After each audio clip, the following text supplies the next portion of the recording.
was human relations all throughout the world for GE, and he was all throughout the world traveling. I would go with him sometimes, and I kind of instilled that in myself to travel throughout the world, mainly third world countries and struggling nations, to kind of see that perspective, which is very much the opposite of where I currently live, which is California, Northern California. A very beautiful, very peaceful place in its own nature, but it very much United States, first world. And going back to the drug thing, you might use the herb just to kind of give you a breath.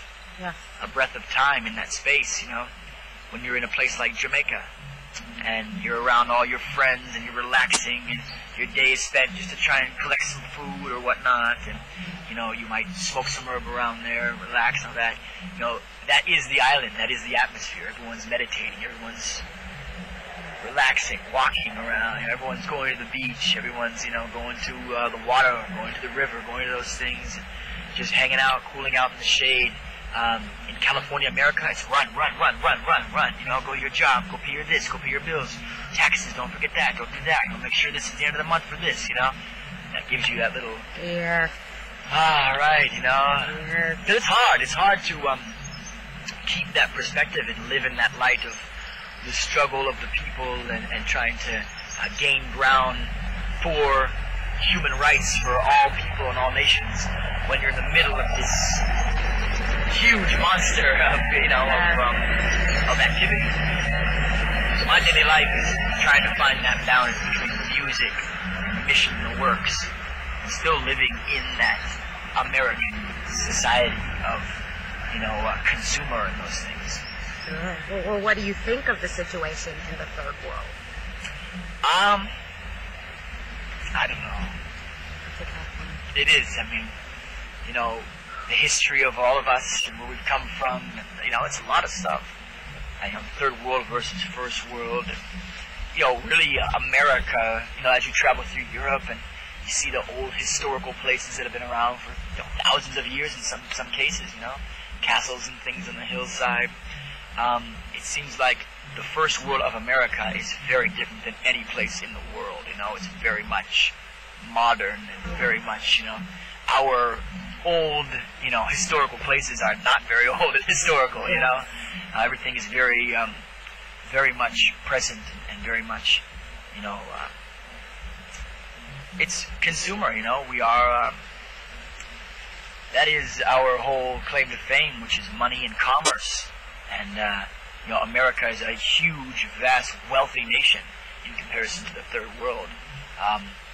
Because people traveled to this place and found native people there, they were able to kind of manipulate into controlling their land, which happened to be rich in the most precious resources, gold and oil and all this. It made them, you know, our dollar, our U.S. dollar is backed by gold, you know. It's backed by gold that was found on Native American land. It was taken from them through illegal treaties, you know. So our wealth and our rich people was just manufactured by stealing it, you know, and calling it wealth, you know. Yeah. So, I don't know, third world is just tough, you know. I mean, it seemed to me that it would be great if first world nations and successful economic nations were able to give a substantial percentage to these nations to develop schools and education and those things that are needed for them to be able to control their own governments and their own economy, you know.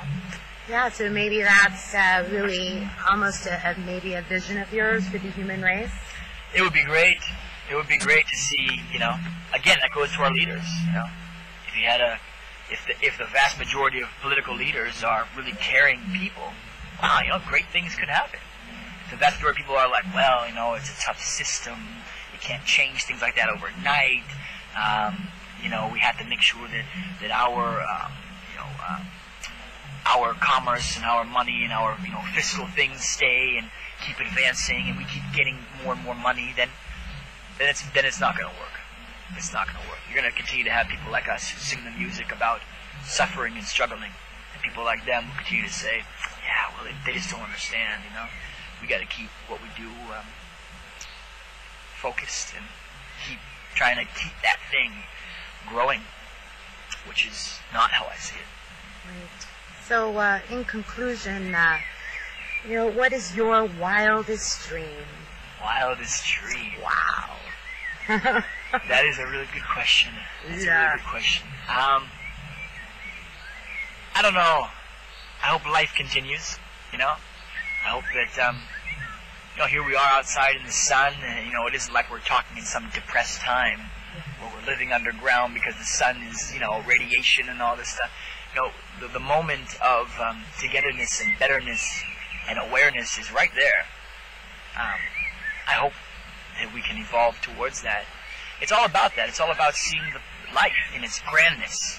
Not in its, okay, I'm here, I'm an individual, my life might be 60, 70, 80 years long. What can I achieve in that time slot? That's one perspective. My perspective is like, no, life is infinite in every single direction.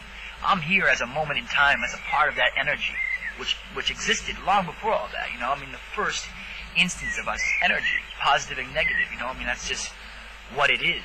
And our creativity can be as, you know, as infinite as anything else, as life and everything. So, my wildest dream is people come together and first, you know, educate each other and begin to see that we are humans, which means we are the rare species on this planet that has this moment of manifestation, you know, of creation, of life. You know, we hold that, you know.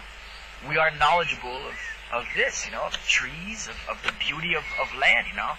You don't see the cows or the horses, you know, admiring or coming together and trying to educate each other and learning more about these certain, you know, that's in us, you know, to be able to achieve that. And if we embraced each other as opposed to struggling for power and money and these things, I don't know. I think that the people of that society, their dreams are much more important than what I dream. Now, you know, I can't even comprehend what a society like that would be able to collectively dream, you know? Be able to see. That would be great, you know? I just hope for that opportunity, you know? I don't even know what that is, you know? I hope for that opportunity. Nice. That would be great. All right, well, thank you very much, No Ed, problem. and good luck to you. Thank you. Okay. All right. All Good right. luck.